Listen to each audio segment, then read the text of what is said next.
Dude, finished Fallout. Oh my God, that's actually really cool. I'm telling you, man, I was No blown I away. thought spoilers. my No wife was like, spoilers. "What a shit show," and I'm like, She goes, "I'm not watching this." I'm like, I'll just watch it because Deej told me to, and I was like, it actually got really good. So Yeah. it's a must watch. Hello, my friends. Thank you for joining us for the PEBCAK Podcast, a weekly information security show featuring some all-around good people. It is week 19 of 2024. I'm Chris Louie, and fueled by bacon-wrapped hot dogs. With me, I have my co-host, Havoc the Mouthpiece, who has not had the pleasure of enjoying said bacon-wrapped hot dog yet. I mean, I eat bacon wrapped hot dogs all the time. Are you on the carnivore diet finally? What's going on? No, I am not on the carnivore diet. I love how you say disappointingly. Like, why would I ever do something that's stupid? It's not below you, bud. Yeah, it's true. It came about when we were leaving the Giants game, the baseball game, and there was bacon wrapped hot dog vendors. They just line up there, unlicensed or anything, just sell it. And then my kids are like, "Ooh, I want one! Ooh, I want one!" And then I was like, "No, we'll make you one at home. We have bacon at home. We have hot dogs at home. We'll make you at home." And then I got held accountable to cash that check. Do the kids like it? This is a real question. Who doesn't like bacon? Yeah, he loved Who it. doesn't like bacon? Come on, man. Yeah, that's a great question. Were you trying to reassemble the pig back in your stomach? I'm trying to figure this out. There's no reassembling of any pig. And we have Glenn Medina, or should we call him Welcome Back Glenn, WBG. Good to have you back on the show. Hey, thanks for having me back. We missed you, man. I appreciate it. I miss you guys too. All the love right here. All the love. Our guest this week is our new regular, Ben Coral. Did you win that CISO of the Year award, Ben? Yeah, it was I guess an off year. There just weren't enough good people, so they had to throw me a bone this year. Dude, Wow, congratulations. so you really did win? Congratulations. You're not giving yourself enough credit there. Come on, Ben. Yeah, I looked at the list. There were quite a few entrants and quite a few notable ones. So yeah, you did beat out the best of the best, Ben. So congrats. Appreciate it. How do you win? Just by not having gotten breached or what? That very well could be, but it's really the ratings of your peers, and people like, yeah, I guess this guy's not so bad. Combined, we have decades of information security experience here, not just to educate, but to entertain. We've got 4 awesome stories for this week, so sit back, relax, and enjoy the show. This week, we're going to talk about stopping the scammers, the boneheaded move of the week. For our third topic, Brian's favorite phishing kit is back, and close with an interesting topic, and I'll leave it open-ended at that. For our first topic, in both a heartwarming and a highly disturbing story, police in Japan are putting fake gift cards in convenience stores to warn elderly people about gift card scams. In the gift card section, where you would normally find your Google Play and your iTunes gift cards, there are other cards there with titles like Computer Virus Removal Card and Unpaid Power Bill Gift Card. The thought is that if an elderly person or scam victim takes the gift card to the cashier to try and buy it, the cashier can inform the victim that they're being scammed and potentially save them from losing their money. The campaign has been a resounding success in Japan, and they are looking to expand the program. You would think the cashiers might not want the added work of having to counsel scam victims and explain that they're being scammed, but cashiers that they interviewed say they appreciate the opportunity to save people from getting scammed. We're all in this together. Isn't that a song from High School Musical? We're all in together. Something like that? No?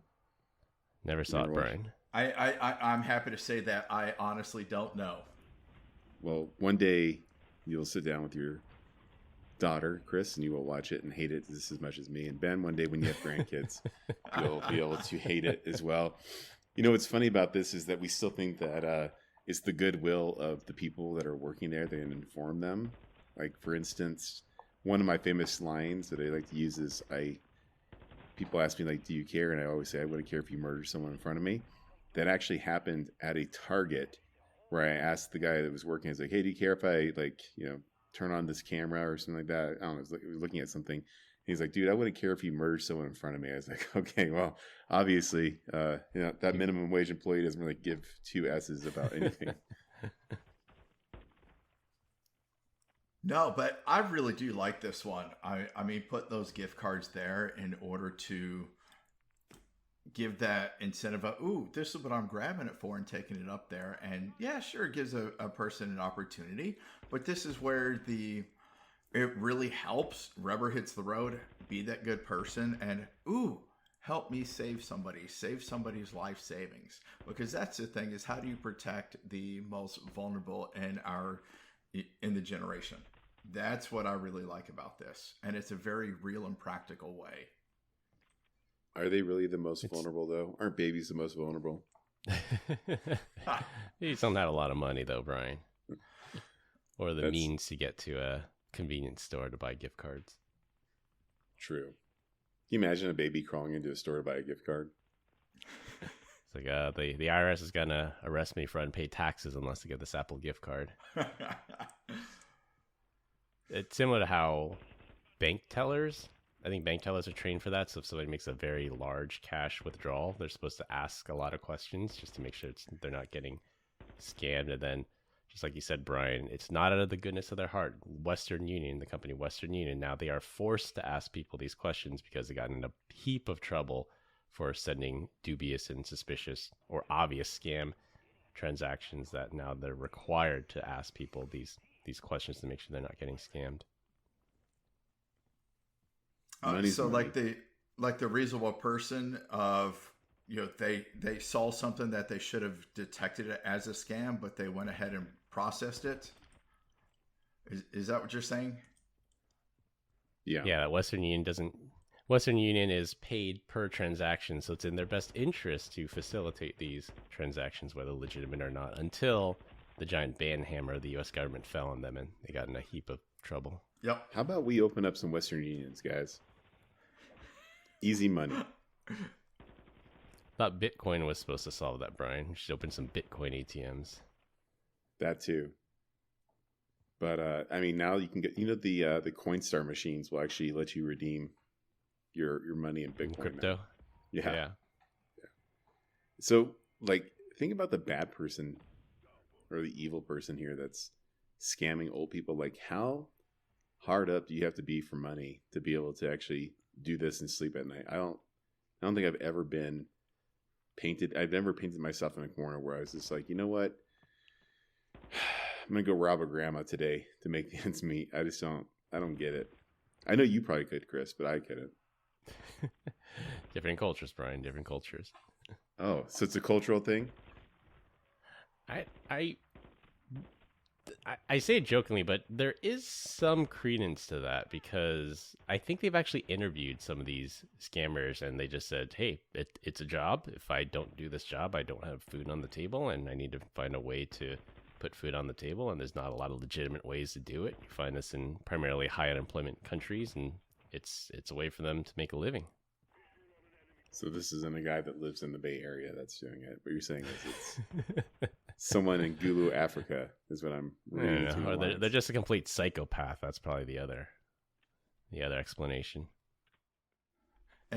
Or they're also figuring out that maybe grandma has, worked her whole life. She's got plenty of savings that are out there, and, let me get a little piece of that. Bernie Sanders would love this idea. There's also a culture. I would say certain cultures, like if you say, 10, 15 years ago, it's like, oh yeah, I bought a copy of Windows XP. And someone says, you bought Windows XP? Why don't you just pirate it?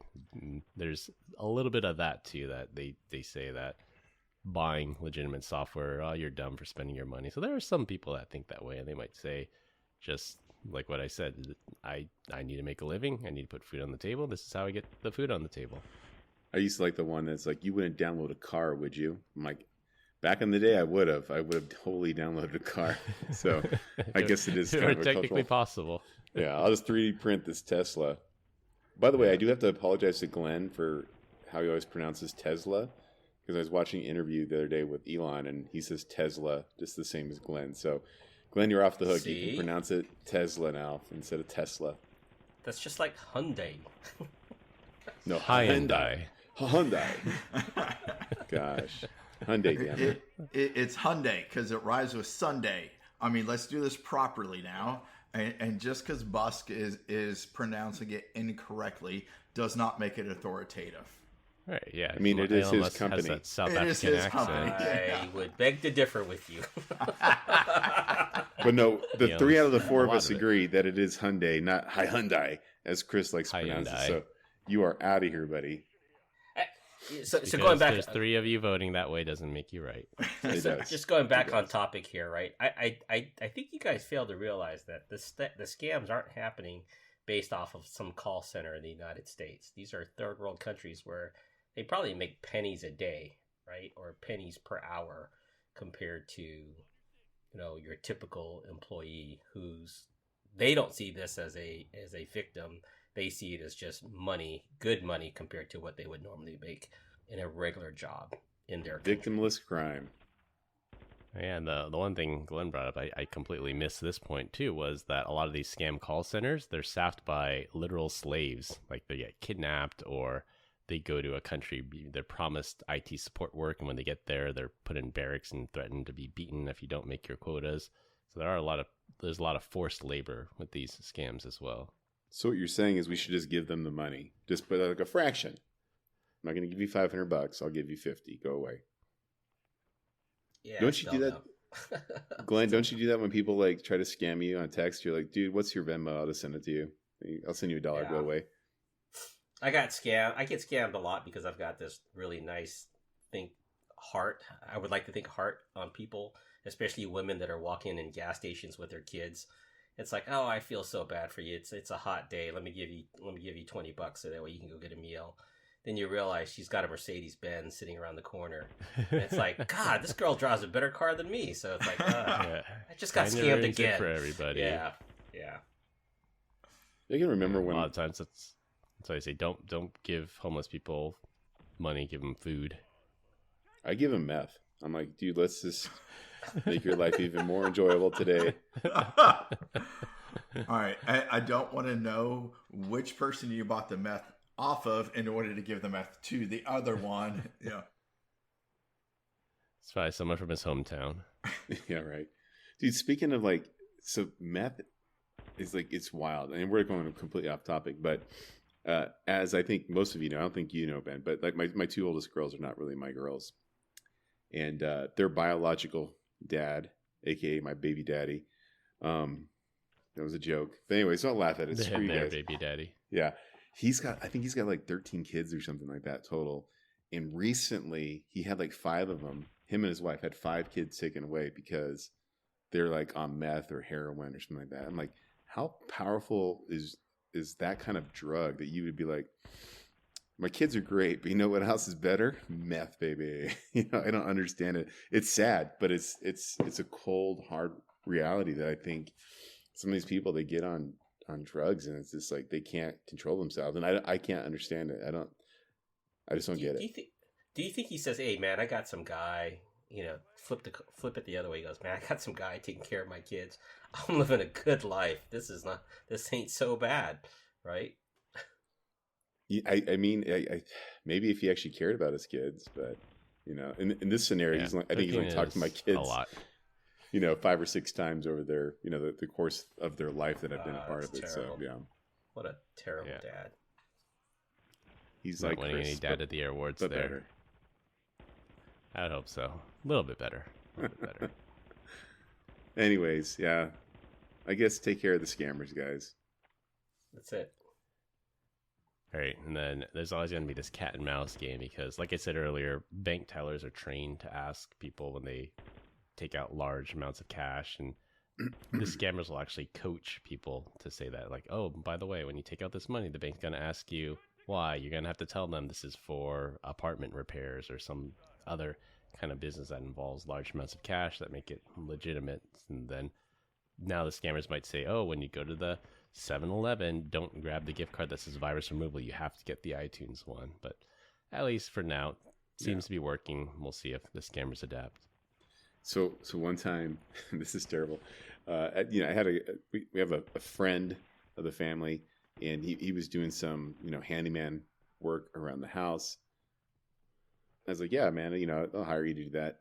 And so I ended up paying him with a check, and I think it was kind of a lot of money. It was like $2,500.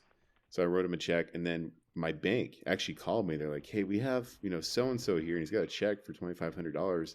Did you write this to him? I was like, no, I didn't. I think you stole it. Oh man, he almost got arrested, guys. Yeah.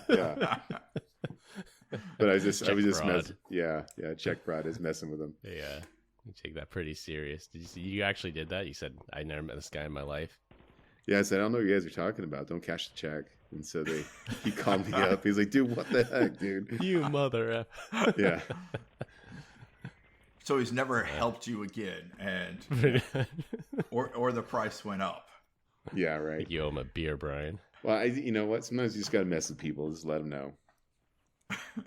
Keep them in check. There's a reason that you only have 2 or 3 friends. They're all here right now.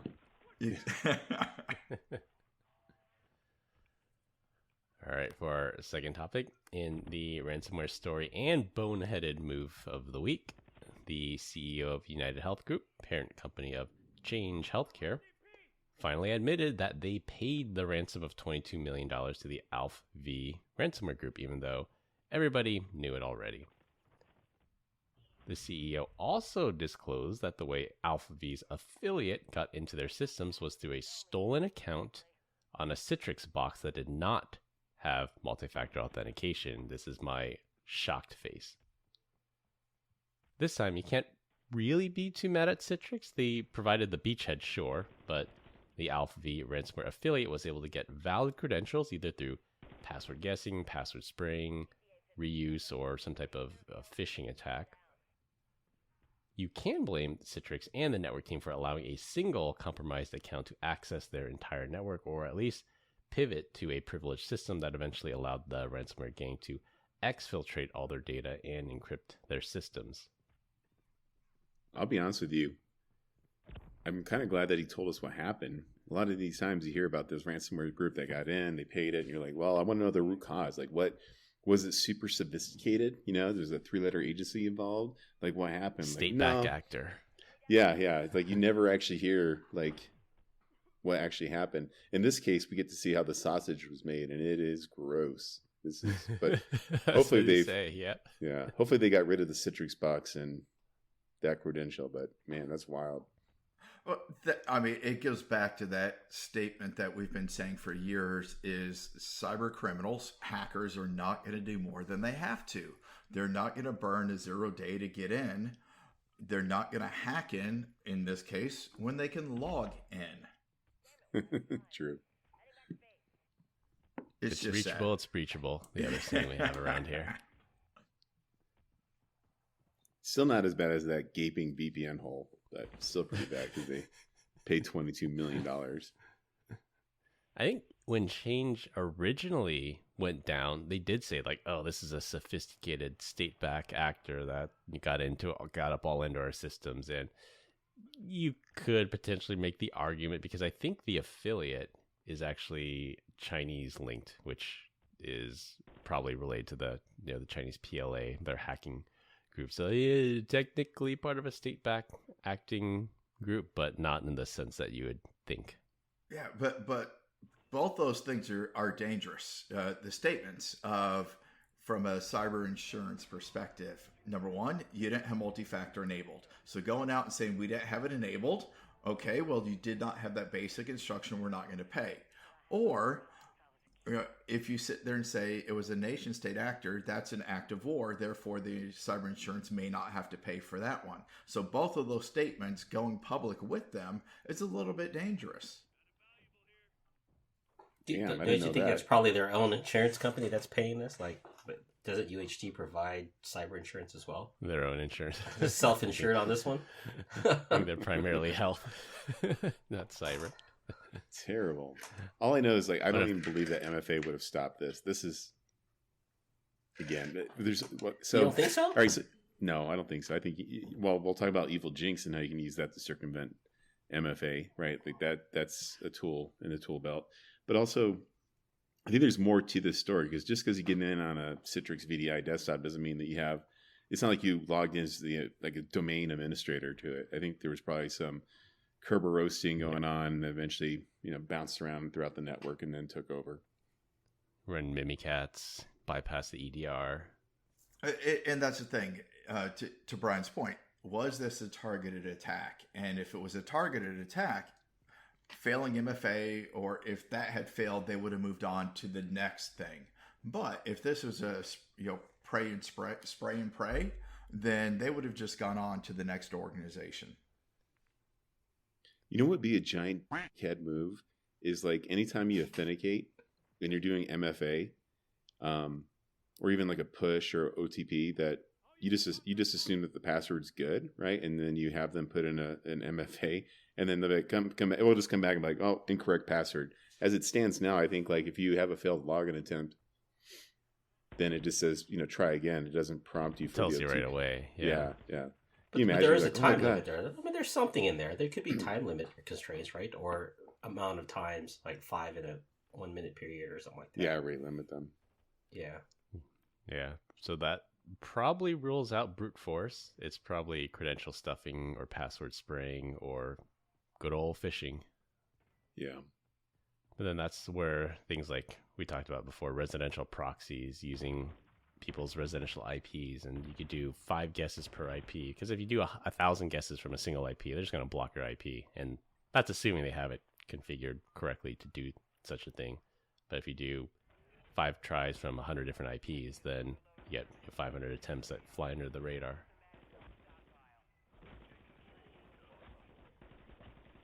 So then, as a former practicing CISO, you get the phone call that says, oops, we had single factor on this box, and that's how they get in. What's your first reaction?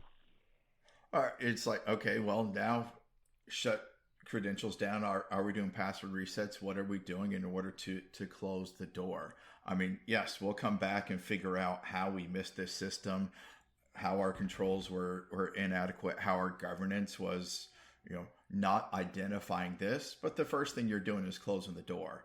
All right, what's the scope? How do we stop it?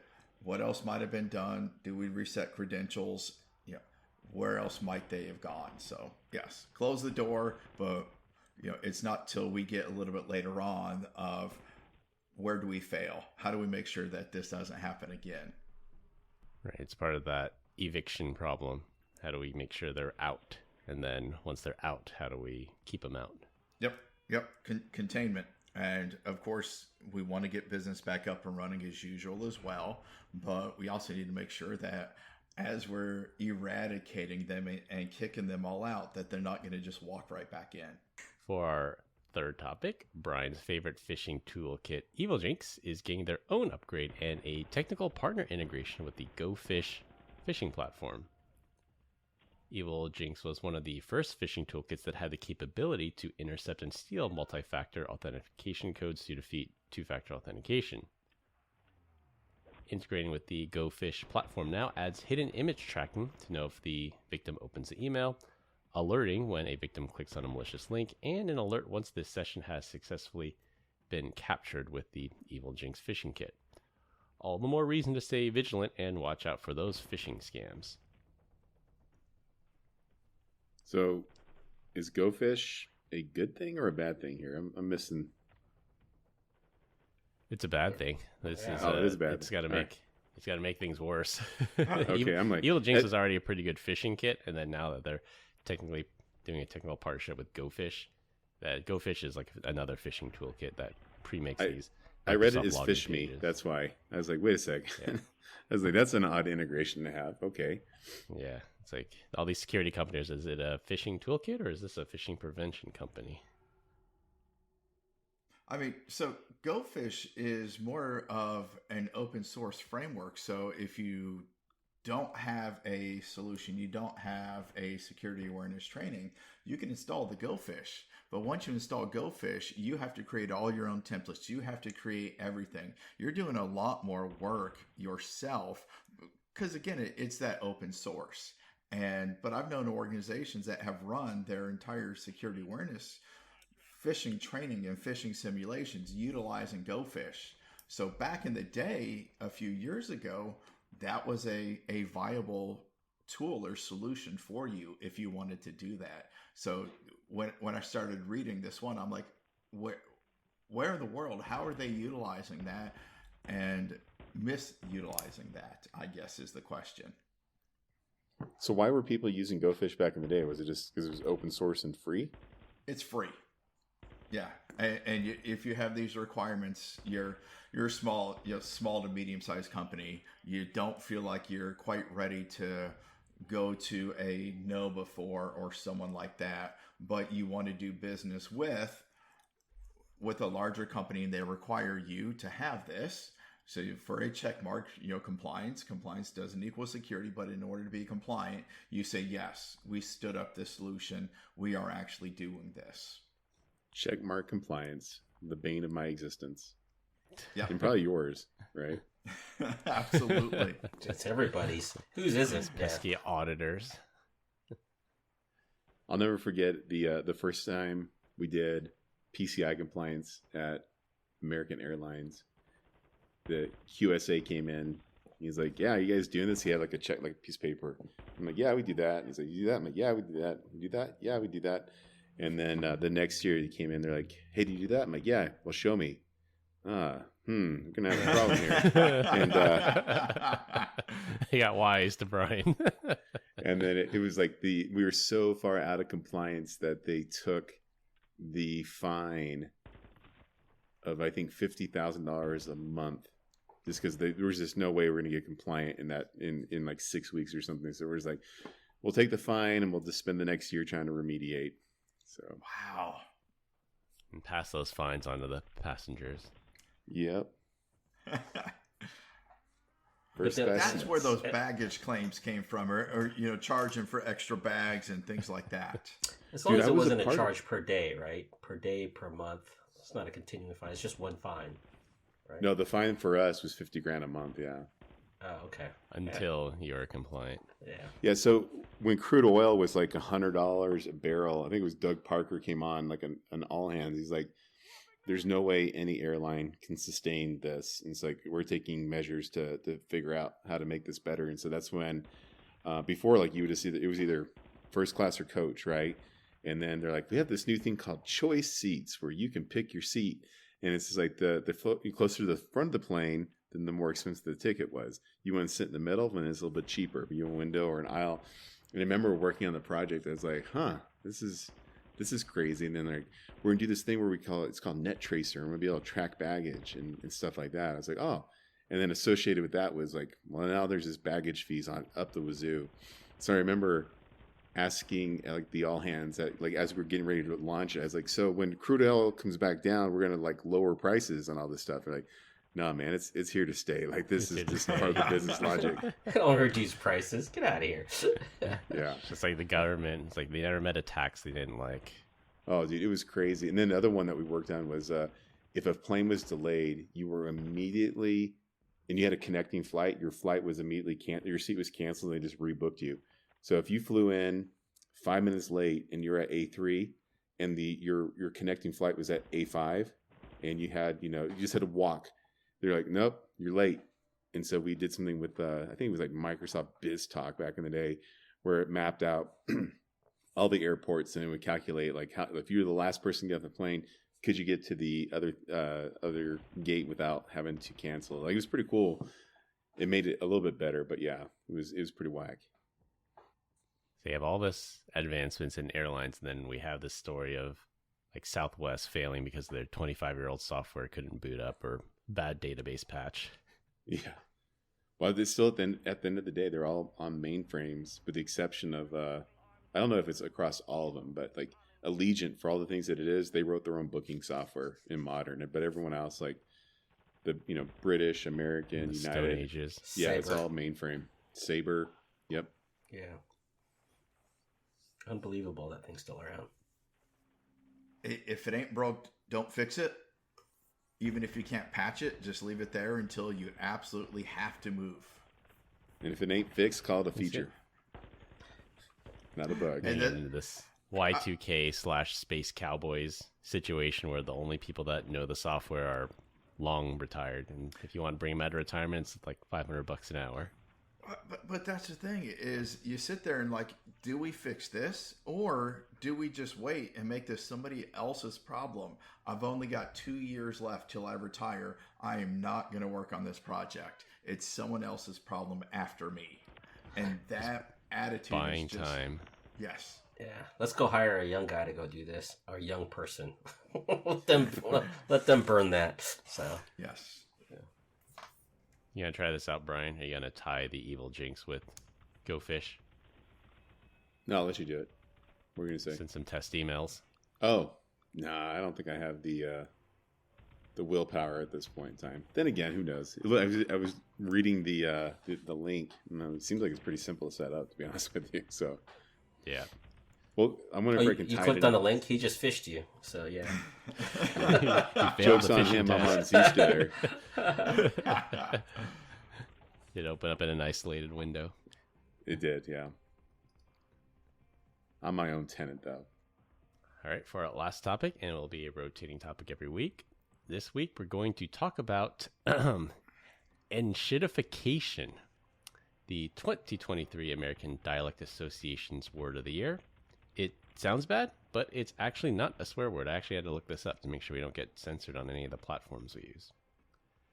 Technically, the term means the gradual decline of tech companies, but I take it to mean the gradual decline and slowly making worse of anything. So do you guys have any examples of enshittification? I see exactly where they were going with this when they started the idea of this word. So I'm 100% on brand with this, to be honest with you. But I would say probably fast food. Yeah, I can see that. Not that I like it a lot, but it's super expensive and it's not that fulfilling anymore. McDonald's. Yeah, Taco Bell used to have the $59, $79, $99 deal, and now the cheapest taco there is like $3. Absolutely. I mean, you take a family of 4 or a family of 5 and you're dropping $75. I mean, no, it's not that good. You used to be able to get at Olive Garden for that price. Now you're like barely getting enough Big Macs for that price. Yes. My wife and I went to Chipotle yesterday, and just me and her, and like the total cost was like $23. I'm like, how the heck did this happen? This is normally it's like $100, right? I was like, oh, it's because we don't have our 4 kids with us. And the guac is always extra. Maybe you got no guac this time. No guac this time. My wife did get the queso cheese. It's like an extra $1.45, man. Trying to gouge me over here. And you're like, I did not approve that. I don't know if I like you that much that you get the extra toppings, you know? Yes. You know, with my wife, I'm okay. It's the kids sometimes it annoys me, especially like if they go out with friends and like they're just like they walk in, they're like, yeah, I want a bowl, double meat, quesadilla, the queso cheese and the guac and a bag of chips. I'm like, I was like, dude, $30 meal right there. It totally is. And so like I told my daughter, I was like, hey, when you go to Chipotle tonight with your friend, I'm like, you get the exact same thing as your friend. Like, don't go out. Like, and sure enough, right? Had I not said that, she would have been like, double meat, give me the cheese, give me the. But that's the Chipotle hack, though, right? Because you can go to Chipotle and ask for double everything when you're in line after you said you want something. Get double everything, and it's all included. Did you guys know really? That? Yeah. No. Included. No, yeah, it's not meaning included. Explain, Glenn. You don't pay for the extra meat. No, you pay for it. They put the Look little up- thing next to it says you got double. Look up the Chipotle hack online. There's this thing. All right, I will because I eat Chipotle. I don't like see how 5 that days a works. week. Yeah, because they send it down the line. They scoop double meat, and then there's a little. No. If you ask for double meat ahead of time, you get charged. Uh-huh. But if in the middle of a scoop, they've already started, and you ask for extra meat, they have to give you the extra meat. Oh! I am liking this. I see. Yeah. Yeah, like if you feel like they didn't put it, they shorted you on the scoop. You could say, hey. Yeah. But what if I ask for quadruple meat? How do I get around this one? That's your problem. But I said, just watch the Chipotle hack. There is a Chipotle hack on it. I'm with you on that one. I will look this up on TikTok later. But- Glenn. No, because last time, I was in Chipotle. My son goes and it's like he's ordering his bowl. He gets everything that's on there. Orders everything there, and then he's like ordering extra tacos. and he's ordering 2 stinking meals, and he's going to eat all of it. And but he does it every time. Man. And then he goes out to lunch with his friends, orders like he does when he's out with me, and he comes back and he goes, I didn't realize just how expensive Chipotle was. Dude, here's a lesson, son. Exactly. My mother-in-law, God rest her soul, anytime she was with me, she knew that I would not say no. So she's like, oh, I need cigarettes. I'm like, oh, I'll buy you a cigarette. She's like, can you give me a couple cartons? I'm like, fuck, yeah, I guess so. Right? Like, I would just like whatever you want. And then I remember she would always be like, oh, can we stop at Wendy's real quick? And I was like, yeah, what do you want? 2 Baconators. I'm like, all right, whatever. And then I forget what happened. I don't know if it was my daughter was with her or something like that. Anyways, they went to Wendy's, and my mother-in-law paid for Wendy's. And so when I came over later, I was talking to her. She's like, I had no idea a Baconator, 2 of them was going to cost me $20. It's like, it's not even fries, right? Just straight up, big sandwiches. Yeah. So I'm shocked that, is that like a whole day's meal? Because I don't know. Come on, man. 2 Baconators. That's the other half of it is the shrinkflation. The prices go up and the portions go down. Well, yeah. So I go to Cane's Chicken. You guys heard of Cane's Chicken? Yeah. My kids love it. And you can order a 3-piece for $10, a 4-piece for $12, or you can buy the individual pieces of chicken for $1.99 each. Well, I didn't want 3, I didn't want 4, I just wanted 2, and my daughter wanted fries. I order it, it's $8, so I'm like $2 shy, $2 or $3 shy of a 3-piece that comes with a drink and everything else. And I'm like, I really don't need that extra piece, right?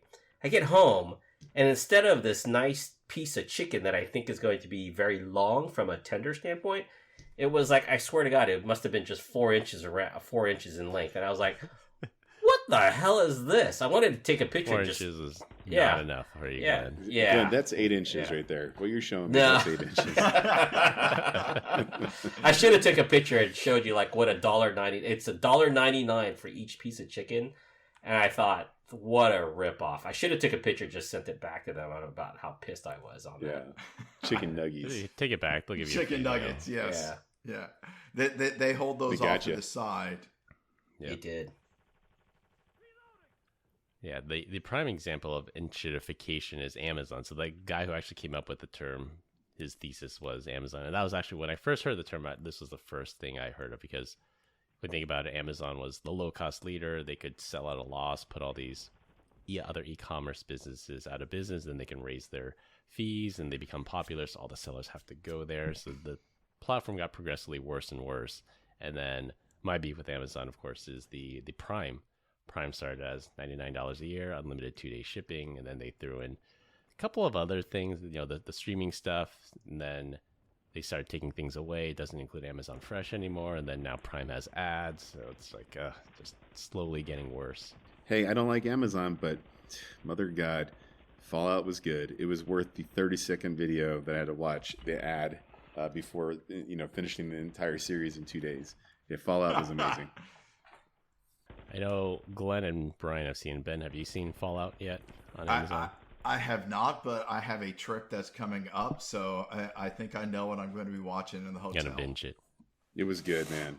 It was, and every episode's like an hour and 15 minutes long, too. Well, I think there's probably 15 minutes worth of credits, but it's a solid hour. You'll enjoy it. Just be ready for the first episode to go, what the heck is going on? That's all I'm going to tell you. So... Well, then the same thing with the last episode too. 1, so that's where we're at. First and last. Last episode, you're like, what the hell? Like, seriously? Like, this thing, it's messed up. Yeah. Oh, How many episodes? 8. 8 for the first season. Yeah. Yeah. They renewed it for season 2 even before season 1 was released. They had that much confidence that it would do well. It's based off of a game that I've never played, so then again, I don't play video games. It's a game franchise, Glenn. It's not just one game. Oh, is it? Yeah, it's a franchise. Yeah, come on. Yeah, there's Fallout 1, 2, 3, 4, Fallout New Vegas, Fallout 76. There's a lot of Fallouts. Yeah. I didn't play either, so... I knew there was a game, but I didn't realize it was a whole series of games. So yeah. Well, if anyone knows, it's the human internet right here. So yeah. Actually, I'm lying. I think I bought Fallout 4 because I heard it was good, and I played it for like 15 minutes. I'm like, why the hell is my dude walking around naked? I have no idea what's going on. The game is so... Wolf is trying to get me. Out of the cryogenic. Yeah. Yeah, I was like, I can't deal with this. Yeah, right 4 and New Vegas, I think, were the best. 76 you can skip. 1 through 3 might feel a bit dated, but... So does the movie make sense now? Does the game make sense now after you've watched the movie? Yeah, I'm the opposite of you. I've played the games. I haven't finished the series yet, but I heard it's good as a standalone, and if you're a diehard fan, you'll get little Easter eggs throughout. Okay. All right, back on topic here about Enshittification. Uber, I would say, and the term also means that it applies to platforms, and on every platform there's buyers and there's sellers, and the platform has to please both sides. So I think that's what happened with Uber. So they started really cheap rides, disrupted the taxi industry. Riders were really happy. The drivers were not happy because they get a cut of whatever the fare is, and the fares are artificially low to gain business. So then they had to please the drivers. So they gave them all these benefits here in California. They get like full health insurance and everything. So the drivers got all these benefits. What did they do? They raised the prices. So now the riders are angry because Uber is no longer cheaper than a taxi. So they had to keep flip-flopping back and forth, progressively making the platform worse. It's only a matter of time before someone else comes out with like the new version of Uber where it's super cheap. Right, this is like a never-ending cycle. Put Uber out of business. That's Waymo. Waymo. Yeah. You don't have to pay a driver. But that's the thing is when Uber started coming out, I was traveling a lot, so I was taking these taxis, and you get in this taxi, and this taxi's beat up, it's run down, it looks like it's 40 years old. It smells like a cigar bar. Exactly. But then Uber has these requirements of the car, has to be so new, has to be clean, and all of that. But now that Uber's been around for a while, I'm jumping into towns, and I'm jumping into this Uber, and this Uber's probably a rundown car as well. It's like a bucket, yeah. Yes. So the one I took to the city had both rear triangle windows knocked out, both of them on each side. I got in. I'm like, I'm going to sit on the other side because I don't want this draft the whole time. I'm like, oh, don't bother. Another one's knocked out too. Oh, what the heck? Yeah, but then you sit there and it's like, how do you rate these? Because that's somebody's job. And I don't want to sit there and really ding people because that's how they're paying, instead of, scamming grandma for gift cards. They're out there actually hustling. They're out there working. Yeah. So... Yeah, but if you pay for a service, you expect some level of service, right? Correct. I got in the back of one, and it was I don't know what she had back there, but what animal, but it was an animal that licked every piece of the window and the seat, and I was just grossed out, and it smelled so bad. I'm like, how did you pass any type of inspection control? Right? Because this is really nasty and probably unhygienic. And if it was a cat, it'd probably explain why I was scratching, because I'm allergic to cats, right? So itchy, yeah. It's a health code violation then. Yes. Yeah, but I'll say this, right? How many of you guys say, "Hey, I've got a taxi waiting for me," or I've got an Uber? Even if I'm taking Lyft, I never say Lyft because it's hard. It's like, "Hey, what did you take over here?" I took an Uber. Right? Or no one really says, hey, I took a taxi. Now. Yeah, it's become a verb. So, interesting. Googling it. I'll Airbnb it. I'll Uber it. It's entered our daily lexicon. Yeah. And I know Glenn's got to go soon, but the last thing I will say, things that have gotten progressively worse over time, kids' feelings. And I only bring this up because I was at a kid's birthday party recently, and my wife had this brilliant idea, like, let's get the kids up. Let's let them play some games. We played musical chairs where one kid gets knocked out every round because you have one less chair than kid. Sure enough, the first, 4 or 5 kids that got knocked out just like threw a fit and started crying because they lost. I'm like, yeah, kids need to learn how to lose gracefully nowadays. Not this whole everybody gets a trophy, everybody wins deal. It's okay to lose. Man, I've tried so hard to understand that, like the whole the kids' feelings thing. I can't get it. Like I feel like you're just setting them up for failure. Like I know it sucks to lose, but you gotta learn. You gotta learn, right? That's what makes. That's why you don't want to. That's why you want to win. Is because there's the incentive. Winners right there. here. Well, I'll give one for you guys. How about an adult that still acts and throws tantrums like a kid? My mom was in the hospital, and this past weekend, she's a roommate with a girl that's got to be in her 20s, and her mom's in there with her, and her dad's in there with her, and she's crying and throwing a tantrum because she doesn't have the right blanket, and the air conditioning's not the right temperature, and where's my iPad? And it's like, oh my God! Like, can someone just strangle this little kid and tell this little kid, this young adult, and She's tell a grown woman. yeah, shut the hell up. Wow. Yes, but There was one of our coworkers. He said that he was at a coffee shop. He's up in, I think, Oregon or something like that, and he had reached for a coffee. He thought they said David. Because he reached for the coffee, and this lady came up to him, and she's like, "That's my coffee." And he's like, "Oh, I'm sorry, I thought it said David." And then the manager, like, she was kind of making a scene, and he goes, and the manager came up and goes, "What's going on?" He's like, I accidentally grabbed her coffee. I thought it was mine. I'm sorry." And she goes, "I'm not a girl. I'm a they, them." Fell on her knees and started screaming with her arms in the air. And I was like, "Dude, you cannot be serious." Like, "What'd you do?" He goes, "This is literally the 4th time it's happened to me, Brian." I was like, I was like, and here's the part that I don't understand. Like, if you are not a girl and you're a they, them, how do I Wear a sign so that way I know. How would you know, right? yeah, like, Yes. so, like, let's just say, to be respectful, right? And you don't want to make that same mistake later on. I grab its drink, like, I don't, like, I'm sure that's probably offensive, right? And so, I don't, like, I think you should have, like, a little bit of leeway. Like, if, "Excuse me, sir, I'm a they, them, not a girl." Got it.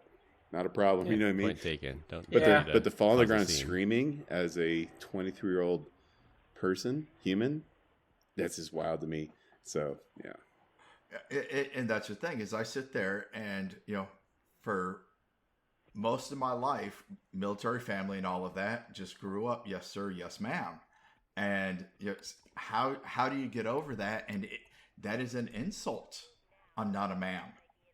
Yeah. Okay. Yeah. I don't know There's what that the response GameStop is video then. a couple of years ago. It was like, "Not sir, it's ma'am." Well, hopefully one of our listeners can explain it to us in a dialect that we'll understand. Yeah. Probably not, though. Well, we continue to get great comments about our dad joke of the week. Dad joke of the week. This week, our guest Ben is up. All right, I know that Brian is going to love this one because we're going back to innovations and all of that with our word of the day of Enshittification. But it's, of all the inventions of the last 100 years, the dry erase board has got to be the most remarkable. Wow. It is remarkable. It is. Golf clap, everyone. Very true. All right, to wrap things up, Japan is trying to protect the vulnerable from scams. Change Health was hacked through Citrix and single-factor authentication. Watch out for the Office 365 phishing pages, and beware of Enshittification. That's all I have for this week. We hope we enjoyed this week's episode. Find us all on LinkedIn. Links will be in the description. Follow us on Instagram at PEBCAK Podcast. Thank you to all listeners and subscribers. Rate us 5 stars in the iTunes Store and Spotify, and left us a review. We appreciate you all spreading the word to help grow the show. The best way to find us is to search for the PEBCAK Podcast on your favorite podcast listening app. For my co-host Brian Deitch Glemnina and our guest Ben Coral, I'm Chris Louie. Thanks for listening. We'll see you all next weekend as always. Have a nice day. Thanks for listening to the very end of this podcast. I will give you $5 if you find me at, I should say, 5 Shroot Bucks if you find me at RSA. That is all. The Walkers, Coral. Walker's Coral. Have a nice day.